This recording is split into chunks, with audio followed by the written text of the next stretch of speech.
Hi friends, welcome to frame by frame Telugu. ఈ video చూసే వాళ్ళు వీడియోని పూర్తిగా అయితే చూడండి. ఇంకా ఆలస్యం చేయకుండా వీడియోలోకి అయితే వెళ్ళిపోదాం. సో లాంగ్ బ్యాక్ తర్వాత అయితే వస్తున్నాను అనమాట. మోస్ట్లీ ఒక 6-7 మంత్స్ నుంచి మీ ముందునైతే నేను కనపడతలేదు. ఏదో అడపడదడప రివ్యూస్ చెప్తున్నాను. ఇక నుంచి రేపటి నుంచి ఎవ్రీడే లాగా అంతకు ముందులాగా 6 PM ఒక న్యూ అప్డేట్ అయితే మీ ముందుకు వచ్చేస్తాను. ఇంకా ఫ్రేమ్ బై ఫ్రేమ్ లో వీడియోస్ అనేవి కంటిన్యూస్గా వస్తాయి. చూసారుగా, సెటప్ కూడా కొంచెం చేంజ్ చేశాను లైట్గా. సో దీని గురించి అయితే చెప్తాను. సో ఈరోజు వీడియో వచ్చేసరికి ఇరుముడి ట్రైలర్ బ్రేక్ డౌన్ అంటే పర్టికులర్గా ఈ క్షణంలో ఇది జరిగిద్ది అలా చెప్పను. జస్ట్ నాకు స్టోరీ లైనప్ ఎలా అనిపించిందో అదే చెప్తానమాట. సో మీలో ఎంతమంది ఇరుముడి ట్రైలర్ చూశారు అండ్ మీకు ఎలా అనిపించిందో కామెంట్ సెక్షన్లో అయితే చెప్పండి. అండ్ ఇంట్రెస్టింగ్ ఒక అప్డేట్ అయితే ఉంది, లాస్ట్ వరకు చూడండి, లాస్ట్లో చెప్తా దాని గురించి. సో ఇంకా ఆలస్యం చేయకుండా వీడియోలోకి అయితే వెళ్ళిపోదాం. సో ఇరుముడి ట్రైలర్ చూసిన తర్వాత నాకు first plus and minus points గురించి అయితే మాట్లాడదాం. మోస్ట్లీ మైనస్ పాయింట్స్ అయితే నాకు ఈ ట్రైలర్లో అనిపించలేదు. For the first time Raviteja garu తనకు ఏజ్కి తగ్గట్టు, తన పొటెన్షియల్కి తగ్గట్టు ఒక మంచి కథనైతే ఎంచుకున్నారనమాట. సో అది థ్రిల్లర్. సో ఈ జానర్లో అతను ఎప్పుడు చేసి ఉన్నాడు నాకు తెలిసి ఇదే ఫస్ట్ టైం అనుకుంటా. సో ఇది బాగా యాప్ట్ అయిద్దని నేను అనుకుంటున్నాను. సో కథపరంగా మంచి మూవ్ అయితే వేశారు. ఇది ఒక మస్ట్ ప్లస్ పాయింట్ అనమాట.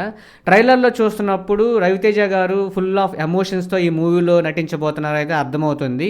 అండ్ ఫాదర్ డాటర్ ఎమోషన్ అనేది పీక్స్లో పండిద్ది అనమాట. సో మేజర్గా ఇది ప్లస్ పాయింట్ అయితే అవ్వబోద్ది రవితేజ గారి యాక్టింగ్. అండ్ రవితేజ గారు ఈ సినిమాలో మందుకు బానిసలాగా అనిపిస్తుంది. అది తప్పించుకోవడానికి అయ్యప్ప స్వామి మాల 41 రోజుల దీక్ష ప్రతి ఇయర్ వేస్తాడనమాట. సో ఆ సన్నివేశాల్లో వచ్చే సీన్స్ అయితే ఈ మూవీకి ప్లస్ పాయింట్స్ అవ్వబోతున్నాయి. అండ్ నెక్స్ట్ ప్లస్ పాయింట్ వచ్చేసరికి మ్యూజిక్. జీవి ప్రకాష్ గారు తెలుసుగా మీకు, మ్యూజిక్ అల్లాడిస్తారు. సో ఈ సినిమాలో మ్యూజిక్ మంచిగా బ్యాక్గ్రౌండ్ స్కోర్ ఉండబోతుంది అనుకుంటున్నాను. అండ్ సాంగ్స్ కూడా బాగా హిట్ అవుతాయి అనుకుంటున్నాను.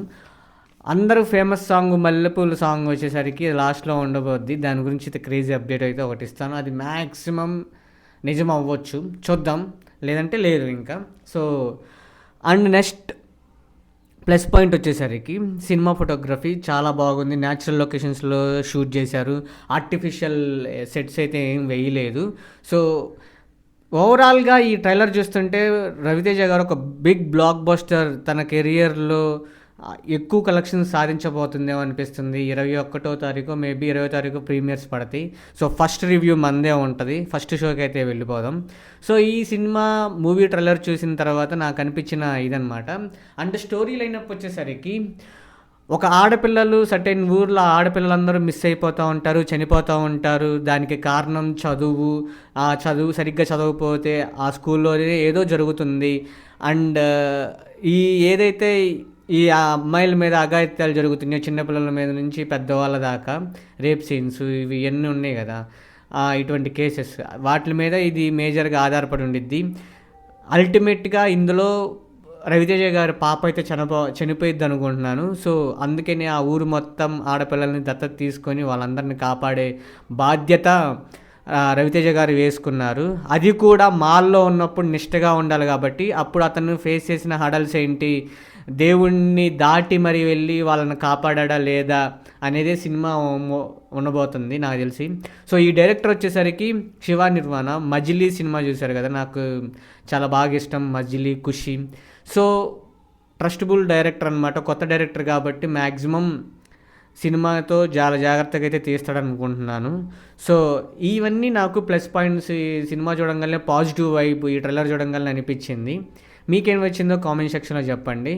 అండ్ లాస్ట్కి ఒకటి చెప్తా అన్నాను కదా, ఈ మల్లెపూల సాంగ్కి బంగారు పల్లకి మల్లెపూల పల్లకి మణికంఠుడెక్కినాడు బంగారు పల్లకి అనే సాంగ్ డప్పు సీను కొట్టాడు కదా, అది ఇందులో ఉండబోతుంది.